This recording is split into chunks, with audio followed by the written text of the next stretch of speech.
Yes, you can ask questions if you come up with it. Just make sure that it works. Okay? Alex, go ahead and just make sure that you ask loud enough so she can hear you. Okay. My name is Alexandria Marin, and today's date is October 4th, and we're at the Gold Star Museum in Camp Dodge, Johnston, Iowa. What's your name? Jodi Marti. How do you spell that? It's Jodi, and the last name is Marti. Okay.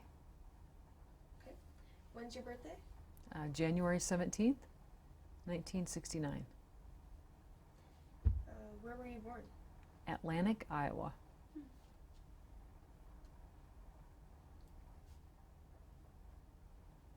Okay. Do you have any siblings? I do, yep, two. I have a brother. His name is Roy, Roy.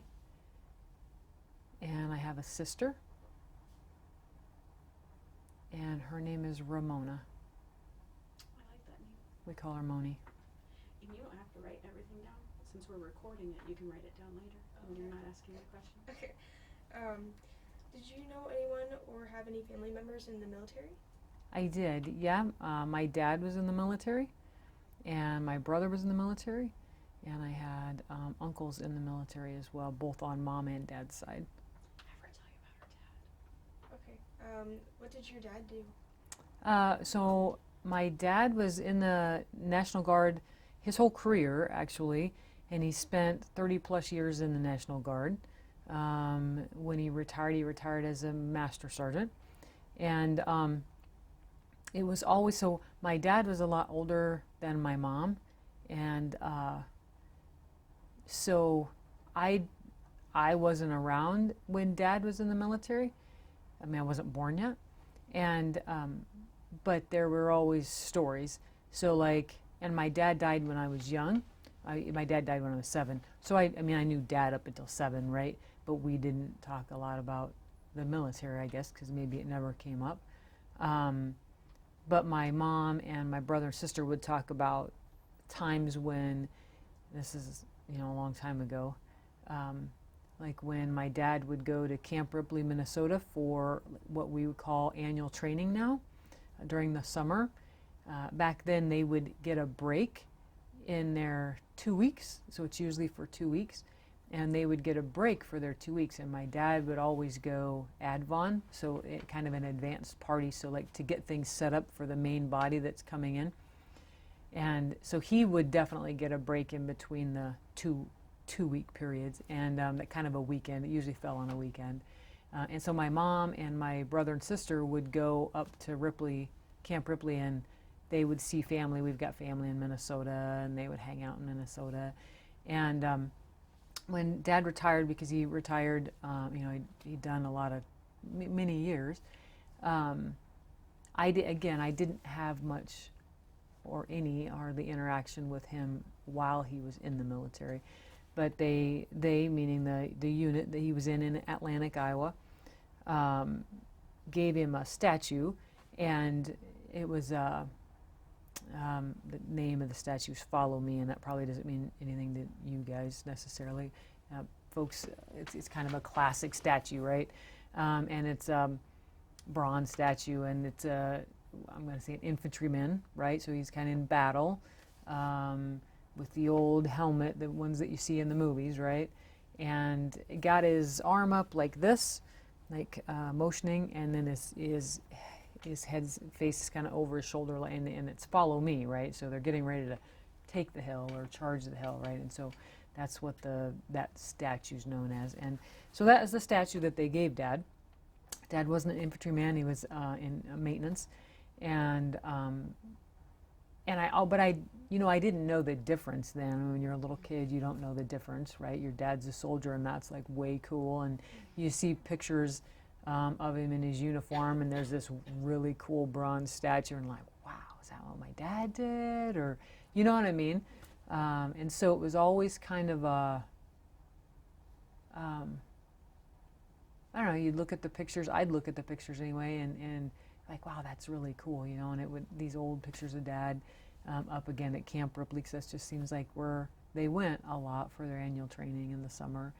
And my brother joined, and he went away shortly after high school, and he was in for a few years and then did his obligation and then got out. And then my mom's brothers were in the Navy. I think they were both in the Navy.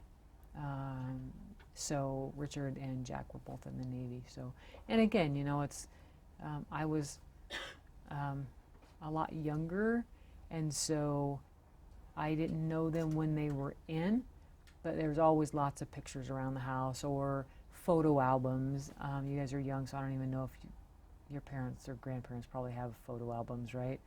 And you flip through those, and it's kind of neat to look at the old pictures, and you know, yeah. So what was your life like growing up?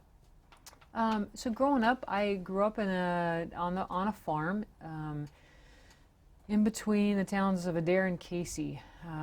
If you head out west on I-80, and you're heading like toward Omaha, there's Adair is a town that's got a smiley face water tower, and that's what we're known for, right? Well, we're known for that and Jesse James, right? That tall blade. Yeah, is an at the Adair. the one at the rest area. In fact, I grew up. My house was just if you're going that way in that rest area there, I lived just south of that. You go by the rest areas, and if you look south, just about half a mile, those trees over there, that's where I lived actually. So, yeah, I lived on a farm there, and you know, I don't know, grew up like any other normal farm rural kid in the 70s, I guess 70s and 80s. My school, I went to Adair Casey High School. I believe Adair Casey has combined with like 2 other schools now. So I don't even know what it's called now. Adair Casey Guthrie Center, maybe? Not sure. Guthrie Center, Adair Casey? Yeah. Maybe, is that right? GCAC, maybe? Yeah, because my aunt and uncle live in Guthrie Center. Okay, yeah, so they've combined. And but yeah, grew up, my big thing was horses. We had cattle on the farm. We didn't have any hogs. We had cattle, and I had horses. Dad, the one thing I do remember probably the most about Dad, well, a couple things, but one thing I probably remember the most is he had me on horses before I could walk, right? That was a big thing for him. Horses were a big deal to him, and so I guess they're a big deal to me. So yeah, I could ride before I could walk, and so I would come home from school, and I would come in on a bus. You know, I rode the school bus. I'd come home and I'd eat my bowl of cereal, and I'd watch Gilligan's Island, and I'd go outside and hang out with my horses. So, and then yeah, grew up and worked for a while. Didn't go to school right away. Worked for a while, and then went to. Oh man, you guys are gonna make me think back. It's a long time ago. Went to I don't know what they called it. Went to Florida, Miami, and went to like a travel school, like to be a travel agent and work in the travel industry. Wow, that was a long time ago. And so I did that, and came home. And actually started working for a hotel chain in like their banquets and that kind of thing. Really didn't trip my trigger much, but I don't know, you know, flitted around for a little while, and then got a job at Newton Correctional Facility. Got a job there, and worked at Newton Correctional Facility for about 10 years, 10, 11 years. Left there, came to Des Moines community-based corrections, so I did probation parole.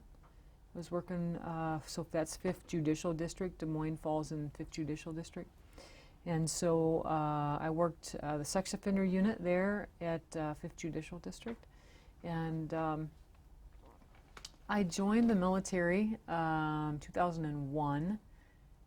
I had thought about joining prior to that, but I was a single mom, and so I was like, and I don't know if this is still the case, but at the time I would have to give up guardianship to somebody, and it was just giving up my son Tori to my mom, like, you know, she would be his guardian because I was a single mom.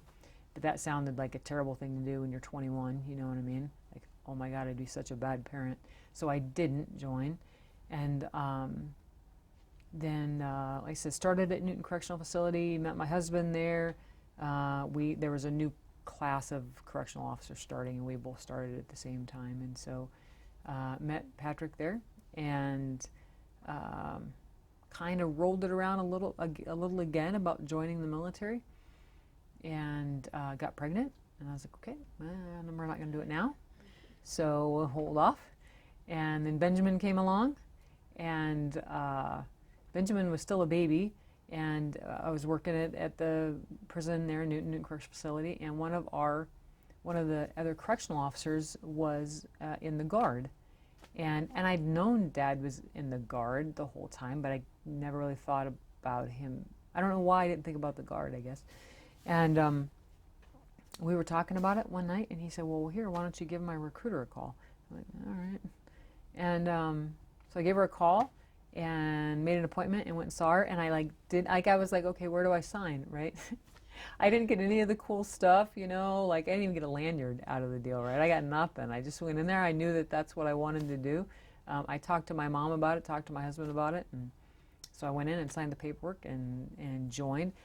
Because I had my degree, I guess I kind of skipped that. I went to Grandview and got my bachelor's degree in human behavior.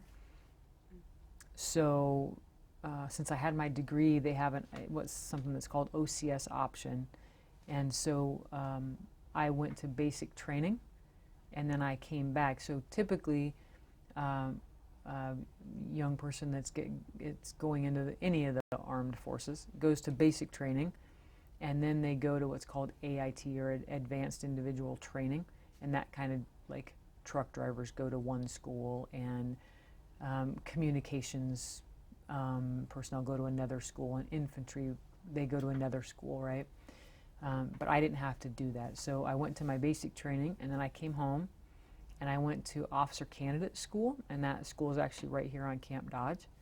And that was, so like for my weekends, so like when we drill, we call it drill, we have 1 weekend a month that we're here on Camp Dodge or wherever our unit is.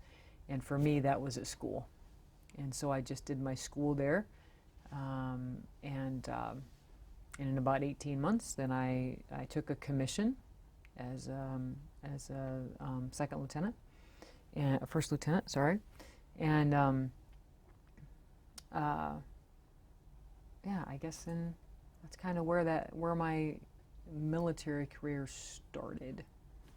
I do have a question. You said you got it in 2001. Mm-hmm. Was September 11th a part of what kind It of was. pushed? Can you tell them the story of your September 11th and what went through your mind on that day? Sure. Yeah, we talked. I did a brief interview with Burke, not too, obviously on like the 9th or the 8th or whatever we did that for September 11th. So I was working at the prison, and were you guys even born yet? No. Wow. Were you guys 2003, 2004? 2003. 3, okay. 4. So it's kind of one of those things where everybody that was old enough to remember it remembers where they were, kind of a thing. I hope you guys never have to experience anything in your lifetime that's like that, honestly. But so I was working in the prison, and Tori was in grade school, and he was homesick that day. And my husband at the time, Patrick and I were working different shifts, and so Patrick didn't work until afternoon, and so Patrick was home with him in the morning, and then I was going to get out of there and get home, and so he could come to work. And that's when we got word that the first tower had been struck, and so another one of my peers he was teaching class, and we were at Newton at the minimum security prison. He was teaching a class, and so we had a TV. They were running he was like a video tape, you know what I mean? And so I went into the class, and I said, Jerry, I think we need to turn on the news. He said, what's going on? So I told him, so we were able to turn on the news, and we turned on the news in time for us all in the class to see the second tower get hit.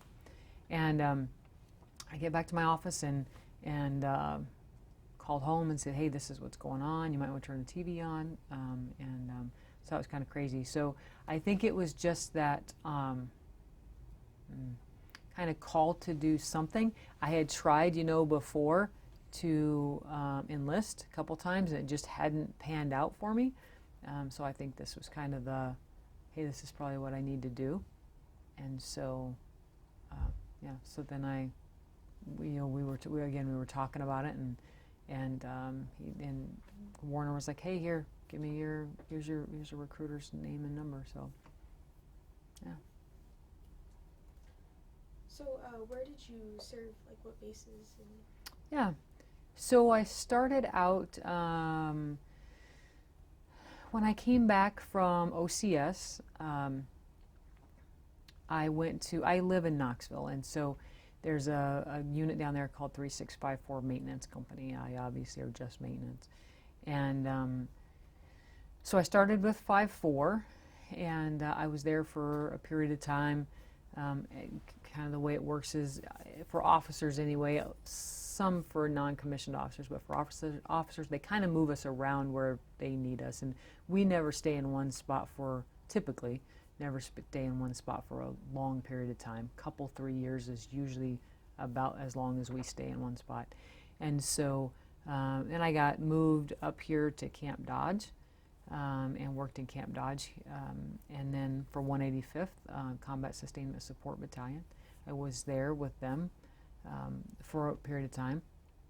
And then I had the opportunity in 2010, very, very late 2009 actually, to join the brigade, 2nd Brigade, 34th Infantry, and go to Afghanistan. So I took a company command in January of 2010, and that was in Waterloo. At the time, my company was Echo Company or E Company. Things have shifted. They're no longer E Company. They've changed things. They're Gulf Company now, but in my day, they were Echo Company. That forward support company was attached to an infantry battalion. And so we went forward. We left August 2nd of 2010. So I took command in January of 2010, and we left. We had to do some training and stuff first before we left for Afghanistan. But we left Iowa on August 2nd, 2010, and did some training at in Mississippi, and then we actually left from Mississippi to go to fly into Afghanistan. And then I came home from Afghanistan in 2011. In July of 2011, we reached Wisconsin. Fort McCoy, Wisconsin is where we came back. We demobilized from our mobilization there at Fort McCoy. So on the next page, you have all of the overseas questions. You're answering all of the questions without her having to ask them. Okay. So you already got through page 1. And I guess I'm not quite, so that was my deployment, and then came back, and so we may need to, are we gonna stop and ask about Afghanistan first? Yep. Yep. So you could start there. Okay. So what unit? Oh wait. No, where were you stationed? Okay, where were you stationed? Yeah, in Afghanistan? Yep, it was a place called Meterlam, Afghanistan. It was kind of north of Jalalabad. That's where so the way it worked for us anyway, is our battalion headquarters, and then my forward support company was stationed in Meterlam. And then we had the other companies that were in that battalion were kind of spread out amongst the Logman province. And so the majority of us were in Logman province, and then we had one company that was over right on a place called Torkham Gate that was literally a gate from Afghanistan and Pakistan. So, but I was on Meterlam. That's where I lived, right? That's where I laid my head most of the time. But I had elements of my company out at every battalion. So my soldiers were at all those places. And so I would visit them fairly frequently. But I typically laid my head in a place called Medterlam, Afghanistan, Logman province. What unit were you assigned to? Yep, I was, so I guess we'll start at like the division level. So the division I belonged to was the 34th Division, 34th Infantry Division, 2nd Brigade. Okay, so it goes Division Brigade. At that time I was in, so Division Brigade Battalion. I was with the 1st of the 133rd Infantry Battalion. And then company, I was Echo Company, 334 BSB. So kind of a unique opportunity. Years ago, the infantry battalions, I'm going to say combat arms battalions, used to have the capability of kind of supporting themselves. They had their own fuel assets, or they had their own mechanics. And at some point in time, and I'm not even sure when that was, that internal support was taken away from them, and what they were given is a forward support company. So my company had the fuel and the mechanics and the folks to take care of all of their like communications equipment, and I had somebody to take care of their weapons and that kind of thing. So what they did was they took that internal capability away from those companies, or the battalions, but they gave them a forward support company to take care of everything for them. And so it was my company's job to take care of all those other companies, if you will, within that battalion. And so even though my headquarters was on Medterlam, I had mechanics and cooks and some medics out at all of the other company locations. So what was your first impression of your location overseas?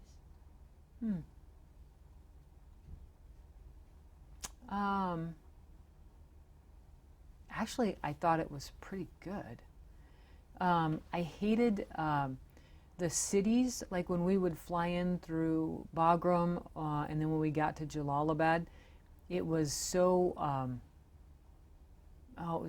everything was dry and dusty and hot and dirty, but it was just so congested, right? I mean, it was like, there's these crazy trucks going everywhere, and there's little streets or no streets and people, and it was just so congested. And then when we got out to Medterlam, it was kind of rural. I'm going to say it was absolutely nothing like small town Iowa, but it was kind of like small town Iowa because it was like small town Afghanistan. So Medterlam was a good sized city, but it wasn't huge. Like Jalalabad would be like Des Moines, let's say, and Medterlam would be maybe like Ankeny. Like Ankeny used to be. Like you can't hardly tell when you go from Des Moines to Ankeny anymore, but kind of that, just a smaller little city. And then our base was, the town kind of set down away from the base a little bit. We set up a little bit higher, and we were right at a kind of a base of a mountain. And so the scenery outside the base was kind of pretty. It was interesting, unique, nothing like Iowa, right? And it's desert, but it's mountains, and it's really hot, and it's dusty. But we had a nice dining facility, and I actually had we called it a bee hut. It was just plywood building that we slept in, and but we had these little shops. There was our little shop area was very small on our base, but we had these little shops, and they were ran by local Afghans, and they would come in, and like they had one of them had jewels or precious gems, right? One of them had, like blankets and knickknacks and fake Rolexes, and maybe one of them had fake perfumes, and one of them had like DVDs, or so there was probably a handful of those. And so I thought living conditions were pretty good. really, I didn't know what to expect, right? Because I'd never been deployed before, so I didn't really know what to expect. So I thought our living conditions were really good. And like I had in my bee hut, we had air conditioning for the bee hut, so it was, I mean, it wasn't crazy hot. And like I had air conditioning in my office and that kind of thing. Again, my office was just in a bee hut, this little plywood hut, but it wasn't bad. Yeah. She answered a lot of questions, but I'd like to know this one. Did you enjoy your job? I did. It was the best job I think I'll ever have. We'll see about battalion command, but I think, so I was a company commander, right? I had 127 soldiers, and our job, I guess I felt then, and I still feel the same way now, our job was so important, right? Because those infantry guys, the guys that, we call them trigger pullers, right? Those guys can't do their job if we didn't do our job, right? And their job was to, close with and destroy the enemy, literally, right, at that point in time. And they couldn't do that if my company wasn't supporting them. And if their vehicles weren't maintained, and if they didn't have the fuel, and if they weren't fed, and if they didn't have their ammunition, and that kind of, so they couldn't do that, right? They couldn't get rid of that bad element, right? They couldn't seek them out and neutralize them if we didn't do our job. So our jobs were really, really important, and so I think it was probably the best job I'll ever have in the Army. Your next one's gonna be this one. How did you keep in contact with people back home? Yeah, that was a bit of a trick. Even though I thought our living environment was pretty good, we did have an MWR, morale, welfare, recreation, using those terms a little bit loosely in Afghanistan, right? But at least where we were. But they had you could go down to this, we called it the MWR building, and they had this bank of computers, and you could log on and try to FaceTime. It didn't usually work though, because our connectivity was pretty yucky. And so emailed quite a bit back and forth. And then we all got these little cards, and I can't even remember who they came from. It was some organization, right? And we all got these little cards, and it was a free 60 minutes or 120 minutes or whatever to call home. So I could use my office phone, and I would have to it was quite a process. But you'd have to call a certain number, and that number would ring you back to the States somehow, like to Fort Benning or something, or Fort Campbell, and then they would then route your call like to wherever you were calling. And sometimes it worked and sometimes it didn't, but it usually worked. So once in a while I would get a call home that way. But I'd say the majority was email. But then I got packages and letters and stuff from friends and family as well. So the connectivity just wasn't very good where we were. So there was definitely communication. It was much, much better than many veterans have had prior to, Afghanistan, right? They would go for weeks and sometimes months with never being able to write or hear from their family and friends. So much better than before, but still pretty sketchy as far as what we had. And that just kind of was where we were at. Yeah. Ma'am, was it this deployment that you did the female engagement team, or was that a second? No, it was this one. Separate. Yeah. Can this you one. explain to them what led to that? Yeah, and absolutely. Why that was an important mission? Yeah, absolutely. So prior to when we got our notification that we were going to be deploying, I'll try not to go into the weeds too much about it, but we were at that point in time, we were doing something that we call COIN, or we called COIN. It's still called that, we just don't do it anymore. We've gotten away from it. But it was called COIN, and COIN stands for counterinsurgency, right? And so really what we were trying to do is, obviously there are bad actors out there, and there may be bad actors that we need to neutralize. But the other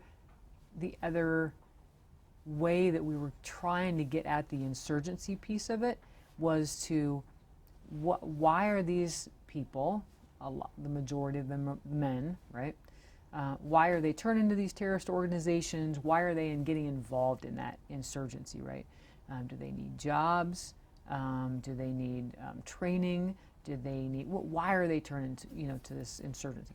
And so then what we would do is we would go in there, and the male soldiers would go in and try to figure that out, because maybe there's a way we can combat that without using weapons, right? How cool, that'd be pretty cool, right? But Afghanistan is I think it's 98% Muslim country, and so and it's about 50-50 male-female. So you might see where this is going. So the male soldiers could only talk to the male population. They weren't allowed to talk to the females, and so so you're losing out on 50% of the population to go on and find out what is going on in these communities, right? In these populations that are causing young men to go plant bombs or whatever, right? And so they're like, well, we need to address that. So how do we address that? And so they came up, the Marines did them first. The Marines were doing them for several years prior to the Army picking up the concept. They were called female engagement teams. And so what those female engagement teams would do is they would get selected. Not everybody went, but they would get selected to go on mission with the infantry soldiers. And then while the infantry soldiers were doing their thing, right, trying to collect some intelligence and some information that in the whatever ways they did it, right, and talk to the people that they normally talk to, the female engagement team would go in and talk to the women and say, hey, what's going on, and obviously through interpreters and linguists, would say, hey, what's going on in your community? What do you need? What do your kids need? What's your community need? We're seeing the men kind of, flock toward this insurgency piece. What's going on there and how can we help? And so, again, new concept to the Army around that 2010 time frame. In fact, we were the first ones doing it. And we, meaning the 133, were the first ones, and the 234 across the board were the first ones that were really doing that. Army unit that was doing it. Again, the Marines had been doing it for a while. And so it was really, really a unique experience. So we got trained up as we were training up, basically how to shoot our weapons. The other thing, some of my female, and being with my company in an infantry battalion, my company was the only company that had females, because at that point in time, females couldn't join the infantry, or certain combat, or all combat arms units, right? And so it was my female soldiers that were going to be getting picked for these missions. And so we went through training, as we were getting trained up for the mobilization. That was one of the things that we trained on, was female engagement. And so one of the things that we did while we were there. So it was really pretty interesting and pretty unique opportunity to do that. Yeah. Would you be interested in sharing any of the stories about maybe the old lady? Sure, yeah. I love the one First about Sergeant, the baby. Yeah, First Sergeant knows my stories. I know everybody's stories. Yeah, you do. So I guess a couple, and I'll try to paraphrase a little bit. So what we would do is the infantry unit that was going to be going on a mission would, if they felt that they needed a female engagement team, they would get a hold of me. And I'd pick my team depending on what they were doing and where they were going, because we do everything from hike up mountains and be infantrymen, except for when it was time to talk to the females. We talked to the females. And then we did things like, believe it or not, like backpack drives, just like we do here in the States. Some of the more established communities, we'd go out and they'd be, we'd collect backpacks, and organizations would send backpacks and school supplies, and some of my females would take those out to those kinds of events and engagements in the community. So we did a lot of different things. But a couple that were pretty poignant for me were both on mission. So we were selected to go out with the infantry companies and on mission. And one of the other things that we did was a pat down, because what they found, another reason why they started the female engagement teams in the Army, was if the males in the village had cell phones or money or drugs, or I don't know, fill in the blank, right? When the soldiers they knew we were coming, right? And they would give that contraband, I'm going to call it contraband, to the females, because they knew that the females, nobody was talking to the females, and they certainly weren't like patting them down, right? And so that was one of the things that we did as well, was pat the females down. Now, it wasn't crazy, but still just a basic pat down, empty your pockets, that kind of thing. Under your hat or under your scarf, right? And we did find quite a bit of stuff. But in an instance where we went into one of the villages and they never knew that we were females. Some of my females, it was a little bit easier, but I haven't always had short hair, but in the military, I've pretty much always had short hair. And so I kind of just blend, right? I mean, and ultimately, we all just blend because we all have the same uniform on, we all have the same gear on, we're all wearing helmets, we're all wearing eye protection, right? And so it would take a while, because we'd go to the elders in the village and be like, hey, we'd like to talk to the females. And they'd look at us like, you're kind of crazy. And then we'd take our helmets off and our eye pro off, and they'd be like, oh my gosh, you're a female, what are you doing out here? You shouldn't be out here, right? There should be females as being soldiers, what's this craziness? And then they'd kind of get over their shock, and so we'd collect all the females in a kind of one central location. And in one instance, we did that, and it was me and Specialist Lindsay. She's Sergeant First Class Lindsay now, but her and I were on that one, and we had all these females in a space, a room, a building, and we were doing pat downs, and Specialist Lindsay was actually doing the pat downs, and we got to this young gal came up, young Afghan female came up, and she was carrying a baby, and Specialist Lindsay went to pat her down, and it was like there was this awkward kind of like, what do we do with the baby, right?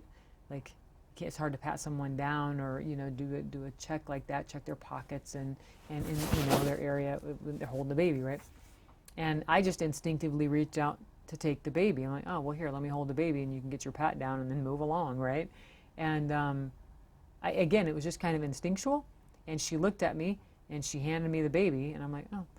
And I took the baby and she did the pat down, and I gave the baby back and off she went. So it was kind of, I didn't even think about her not giving me the baby, I don't think, initially. You know what I mean? I've done that here in the States. I see a mom struggling, right? They got a purse and a baby bag and a baby, and they're trying to carry their groceries or whatever. I'm like, hey, why don't I hold the baby and you could get in the car, kind of thing. You know what I mean? So I didn't even think about it, and I didn't even think about her not giving me the baby. But I must have looked trustworthy enough to her anyway. So anyway, that was kind of, I remember that one pretty vividly. I remember a lot of things vividly, actually. But then the other one, that is probably the most vivid in my mind. We were, again, on another mission, and there was a lot of intel in this one village that there's a lot of insurgency in the village, a lot of terrorist activity going on, lots of caches of weapons coming through and being hidden around this village. So we went in there, and again, we go in, and the team leaders with the infantry platoon that we're with talk to the elders. Hey, we'd like to talk to your females. They look at them crazy. They call us over. We take off our helmets. We take off our eye pro. They're shocked. They get over their shock. And they're like, okay, yeah, I guess that's all right. And so we were kind of in this, they were kind of collecting the women in this one area. And I was standing off to the side waiting. And there was this, she looked like she was 300 years old. And obviously she wasn't 300 years old, but she was little, right? And really wrinkly, like weathered, I'm going to say, like her skin. I mean, it's Afghanistan. It's hot. It's sunny all the time. It's dry. And so her skin was very worn and weathered, and she was very little. And one of the things that was interesting about her is the majority of women wore their scarves covering their hair and their face, right? Especially if anybody outside of that community came in. But she was evidently a matriarch, right? Because she didn't have to have her face covered. She had her scarf on, and she was up on, like, I'm going to call it like a landscape wall, probably about 3 foot high, if you're standing. And she was kind of crouched, she was crouched down on this wall, which was just this amazing, right? And she's crouched down on this wall, and she's motioning for me to come over. And so I had an interpreter, and so I took the interpreter over, and she just starts talking just 100 miles an hour, and to the point the interpreter can't hardly keep up, right? And so he's interpreting, and I was like, I wonder what she's saying. I'm like, is she telling us intel on where the insurgents are, or what they're doing, or where caches of weapons? I didn't know what was going on. So she kind of took a moment, and she kind of paused a little bit, and she motioned for me to come closer. So I did, and I was like, wow, you don't know what to expect. Because it could be a very volatile situation, right? I mean, you could be pretty vulnerable, and so she reaches. She's still on this. She's still crouched down on this 3 foot high landscaping wall, and she reaches out with these old weathered hands, and she puts a hand on either side of my face and my head, and she kind of pulls me to her, and she kisses me on the forehead. And I'm thinking, this is either going to be really good, or this is going to be really bad, right? And it's maybe seen too many movies, I don't know. And she starts talking again, but the interpreter said she wants you to know that she is glad that you're here, and that she knows that with you being here, meaning not just me personally, but the military as a whole being here, where it will help them and will help make their community a safer, a better place for everybody. And so then she invites me into the house. I got to go in the back door, which was crazy. It was just a ladder, a very rickety ladder going up to this hole in the side of the house. And so we went in the house, and it was kind of strange. We went in the house and out to the front porch, and there's all these pillows and wool pillows and wool rugs, just kind of heaped up on the front porch. And so me and there were probably 5 other Afghan females sat there, and they brought out like snacks and some juice, and we just had a conversation about what their needs were, and what the females' needs were, and what the kids' needs were, and what the men how they felt the men of the village were doing, and if they saw any insurgents around, or if they were scared by that, or threatened by that at all. And so that was a pretty cool experience as well. Yeah. I always get so into the story that I'm like, oh yes, we will need to ask another question, won't we? So what did you learn about being in Afghanistan, about what a small world this actually is? So I think, going back to that day, and it was, maybe an hour, right? I don't even think it was an hour on the porch, half an hour on the porch with those Afghan women. The main things that their concerns were healthcare, really, first of all, for their children, that their kids were healthy and that they had access to healthcare. And now, again, mind you, it's different healthcare there is different than healthcare here, right? But it's healthcare nonetheless, and healthcare for themselves, and then healthcare for the men in the town, and then school, education, right? Jobs, trades, right? Learning a skill, that kind of stuff. And I think it struck me actually, I think after I got home and was thinking about it, was like how big the world is, right? I was, 7,000-8,000 miles away in a place that was very, very different. Like I said, it's not Iowa, right? Very, very different. And the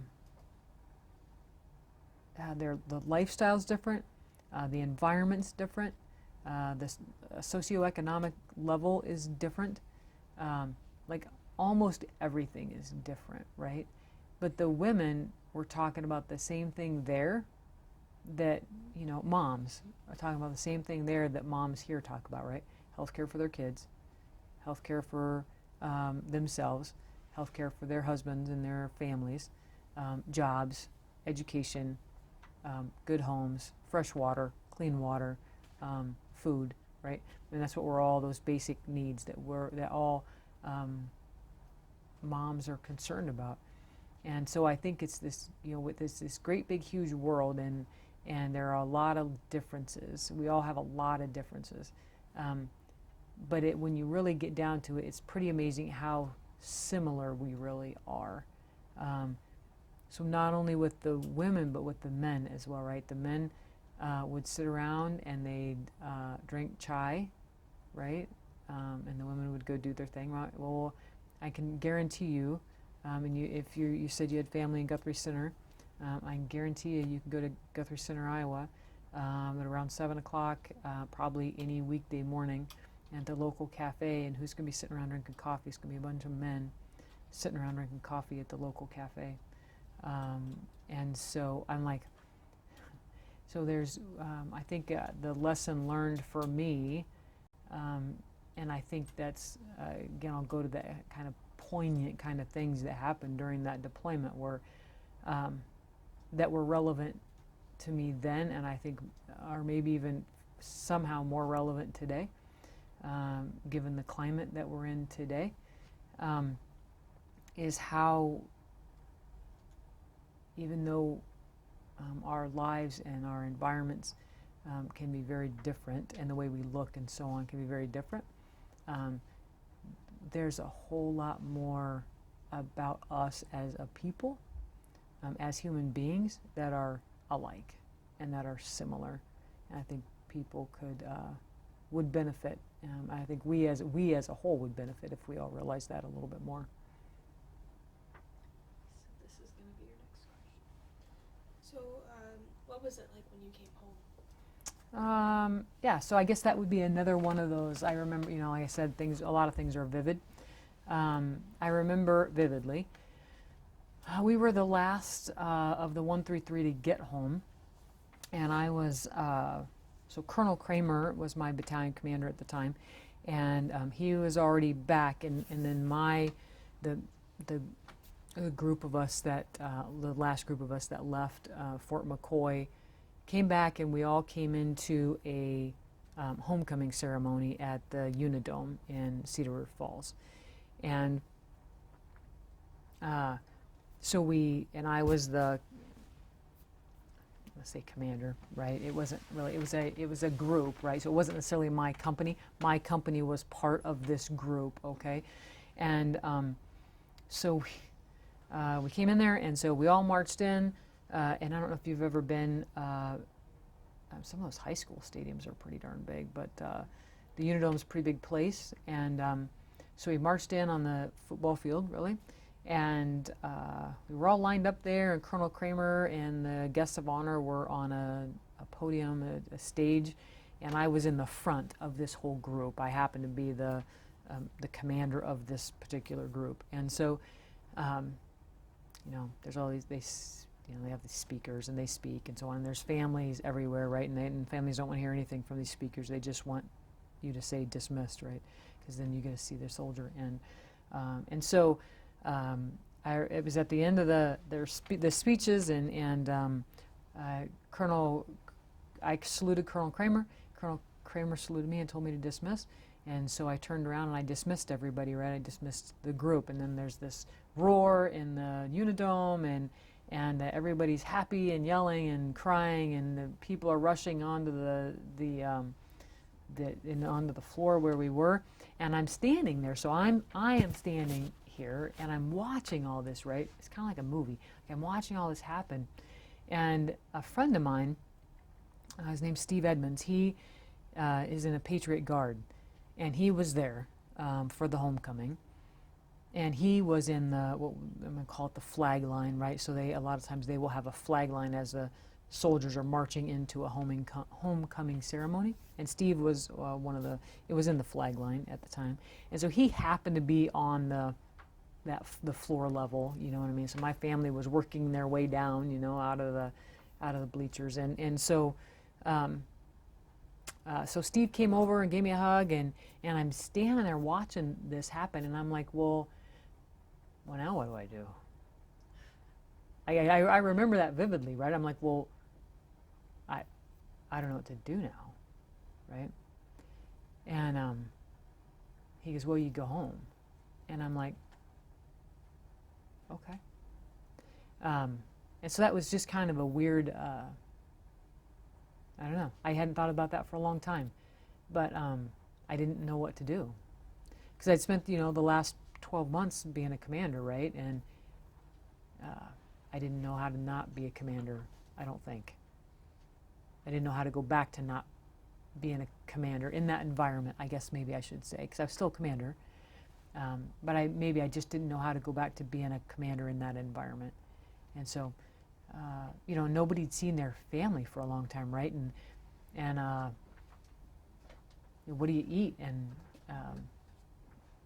I don't know. It was very strange. Like, I don't know what to do now. I didn't know what to do.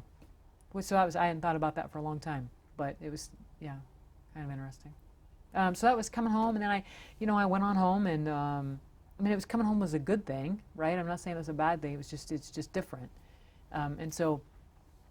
Came home, and we have a break, right? We build up some leave and some time there, and so we exhaust that, and then you go back to work. And you know, another thing, it was summer when we got home in July, so beginning of July, and I went at the time. I was working at when I left, I was working at Fort Des Moines.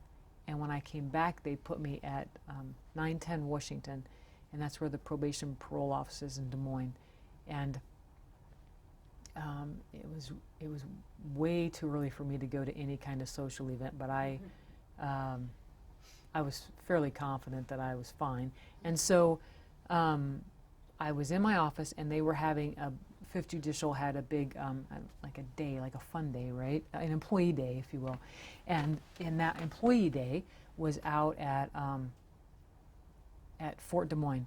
And so I'd been home for, I don't know, maybe 3 months, maybe a couple months. And I had one of my soldiers, I'm trying not to make this a huge long story, but one of my soldiers had a car for sale, happened to be a convertible. He was trying to get rid of that car because he wanted to buy a different car. He restored cars, and this car was not necessarily restored, but it was good condition. It was a convertible.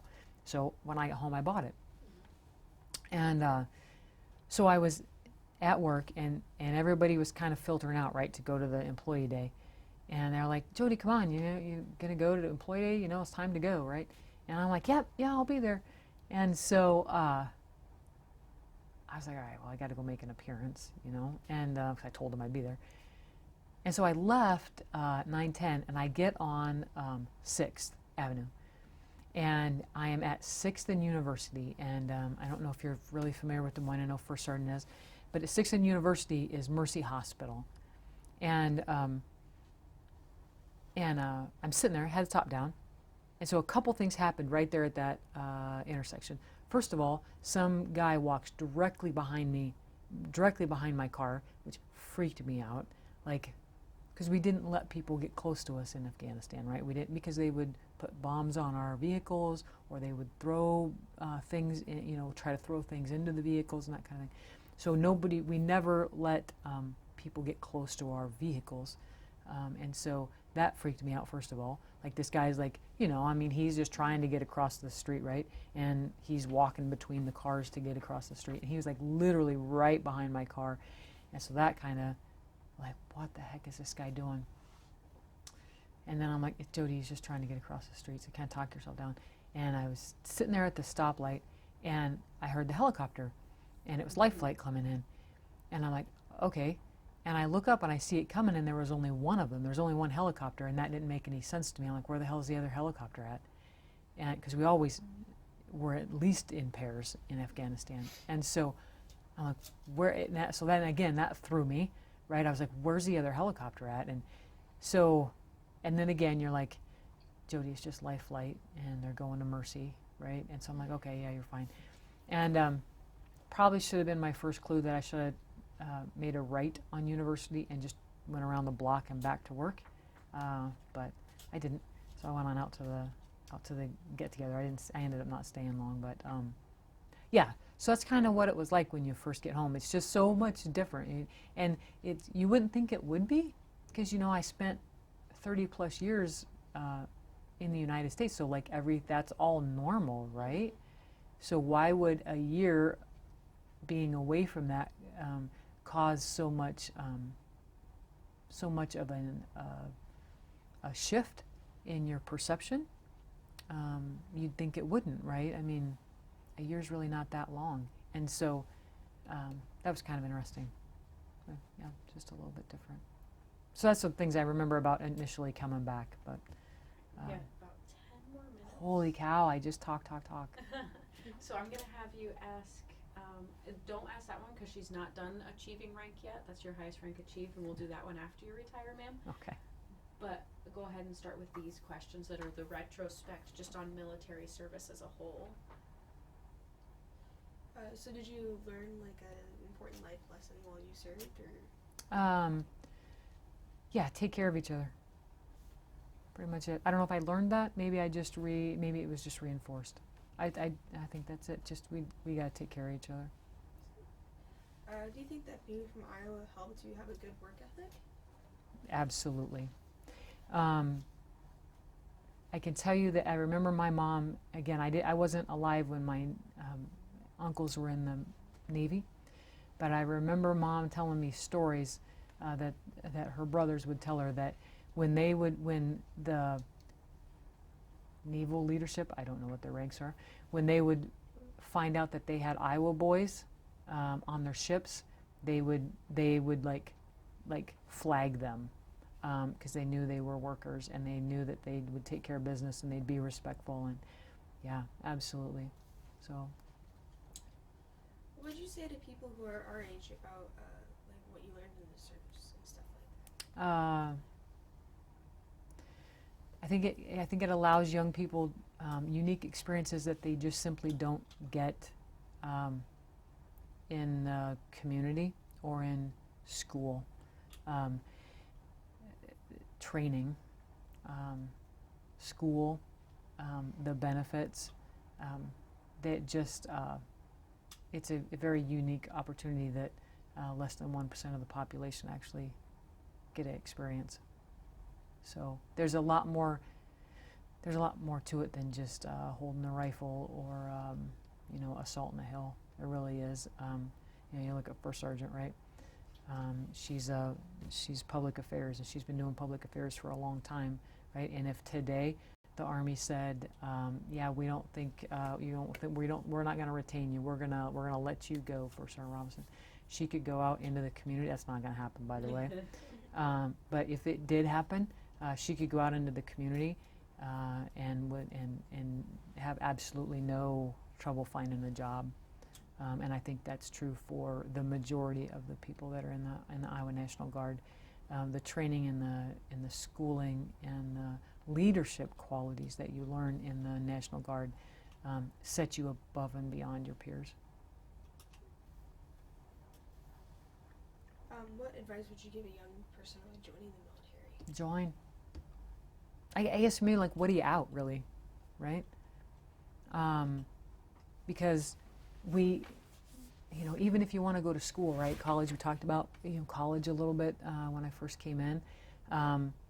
Like, there are probably jobs out there, but I'm going to hazard a guess that they're very few and far between that will pay for your schooling, right? So not only do you get trained in the military for whatever your military occupational specialty is, so like what your job's going to be, you get all that training. It's like First Sergeant, she's in the PO, she said all this training for public affairs and communications and all kinds of stuff, right? That's why she could go out into the civilian job and or civilian world and get a job, is because she's got all this training. But the other thing, especially for the young folks, is the college benefits, the education benefits are like amazing. I mean, there are people my age still paying for college, right?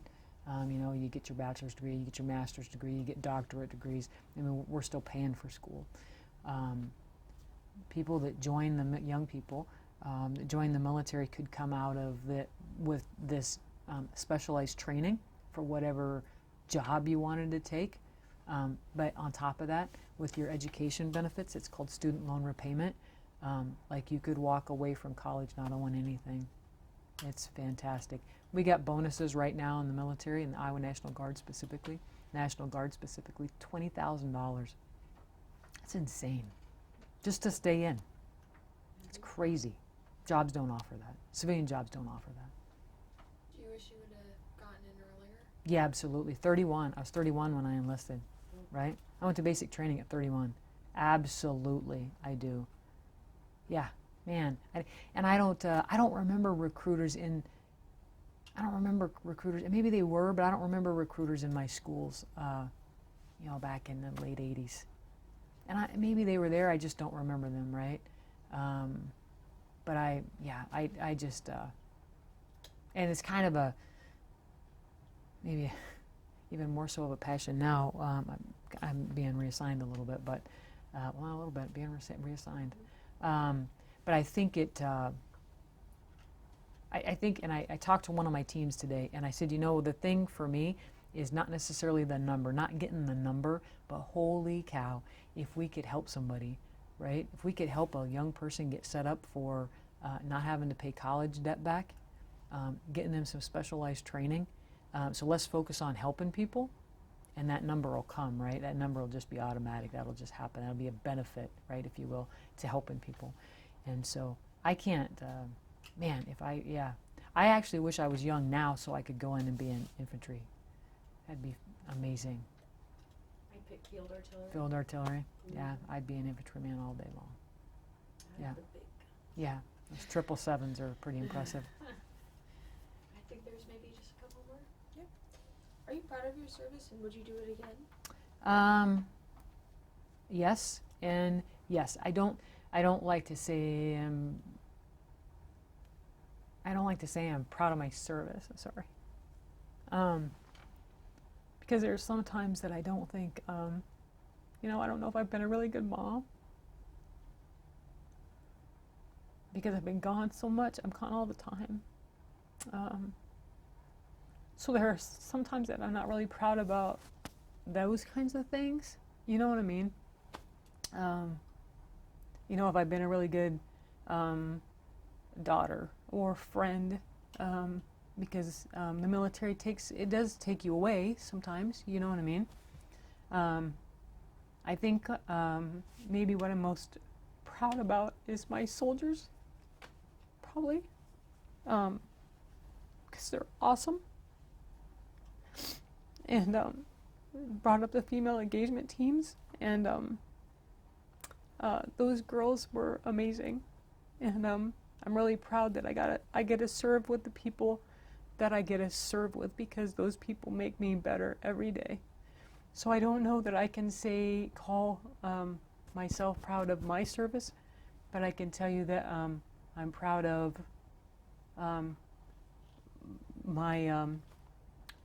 of the service just as a whole, because I couldn't have done it without the people around me. And I'm really, really proud of everybody that I've reached out and hopefully helped along the way. I guess that would be, and I'd absolutely do it again, in a heartbeat. Is there anything else that you would want to talk about that I didn't ask or anything? Man, I don't know. I could talk for a long time. We didn't even touch on Kosovo first, I right? know, that's right? why I gotta get you back in here again sometime. Yeah, you know, I think I talked about being proud. I'd just like to say that I'm really honored that the leadership in the Iowa National Guard continues to think that I have something to offer them, and that's pretty awesome that they still think that I've got something to do, right? I've still got a job.